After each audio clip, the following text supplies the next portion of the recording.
పాలమూరు రంగారెడ్డి ఎత్తిపోతల పథకాన్ని తీసుకున్న విషయం మీకు తెలుసు. అందులో రిజర్వాయర్లన్నీ పూర్తయినాయి. వట్టెం కావచ్చు, కరివెన కావచ్చు, ఉద్దండాపూర్ కావచ్చు, ఏదుల కావచ్చు, అన్ని కూడా నార్లాపూర్ కావచ్చు, ఇవన్నీ కూడా పూర్తయిపోయినాయి. పూర్తి కావడమే కాకుండా కేసీఆర్ గారు ముఖ్యమంత్రిగా ఉన్నప్పుడే అందులో కొల్లాపూర్లోనే మరి నార్లాపూర్ దగ్గర అనుకుంటా ఒక పంపు కూడా ఆన్ చేసి ఆనాడు నీళ్లు కూడా వదలడం జరిగింది. ఇక మిగతాది ఇప్పుడు రేవంత్ రెడ్డి చేయాల్సిందల్లా ఏనుగెళ్ళింది తోక చిక్కింది అన్నట్టు అలా 95% పని అయిపోయింది.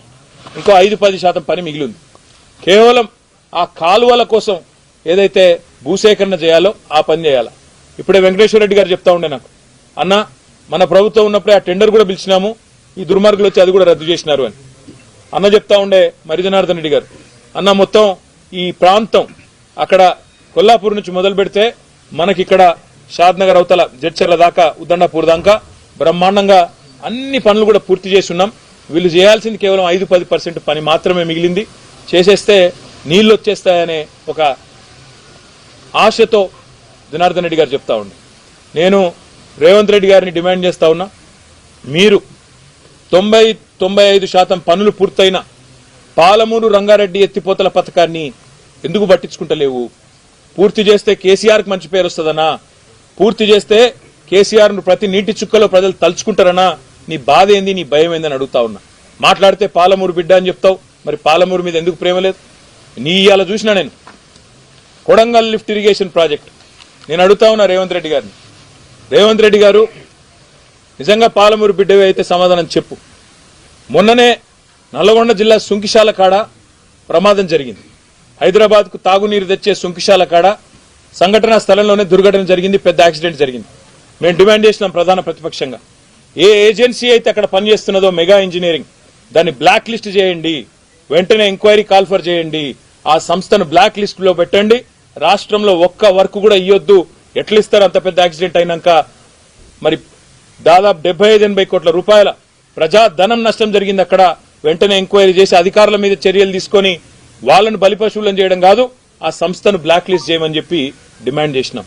కానీ ఇలా పొద్దున వార్త చూసినా నేను, నెల రోజుల కింద కూడా నేను చెప్పా ఈ మాట, మళ్ళా కూడా చెప్తా ఉన్నా. నెల రోజుల కిందనే వార్తలు వచ్చినాయి, కొడంగల్ లిఫ్ట్ ఇరిగేషన్ కూడా మెగా ఇంజనీరింగ్కే కట్టబెడతారు, వాళ్ళకే ఇస్తారు అని.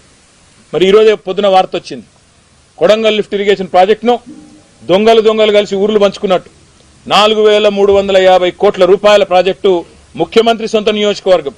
ఒక సంస్థ తన తప్పిదం వల్ల 75-80 కోట్ల రూపాయలు నష్టం జరిగే పని చేస్తే ఆ సంస్థను బ్లాక్ లిస్ట్ చేయాల్సింది పోయి ఈ రోజు ఆ సంస్థకు తన సొంత కాన్స్టిట్యున్సీలోని పనిని సగం అప్పచెప్పిండు. ఇంకొక సగమేమో పొంగులేటి శ్రీనివాసరెడ్డి రాష్ట్రంలో మంత్రి, ఆయన సంస్థ రాఘవ కన్స్ట్రక్షన్ కు సగం.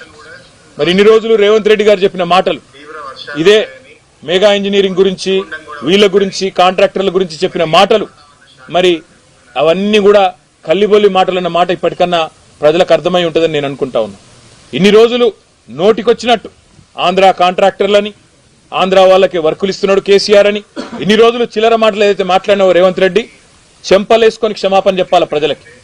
నీ సొంత నియోజకవర్గం కొడంగల్లో కొడంగల్ లిఫ్ట్ ఇరిగేషన్ అనే ప్రాజెక్టు ఇవాళ ఏ సంస్థనైతే ఇన్ని రోజులు ఈస్ట్ ఇండియా కంపెనీ అని తిట్టినవో ఆ సంస్థకే కట్టబెట్టినవంటే నీ రంగేందో, నీ నైజమేందో, నీ నిజాయితీ ఏందో దీంతోనే బయటపడ్డదనే మాట నేను విజ్ఞప్తి చేస్తా ఉన్నా.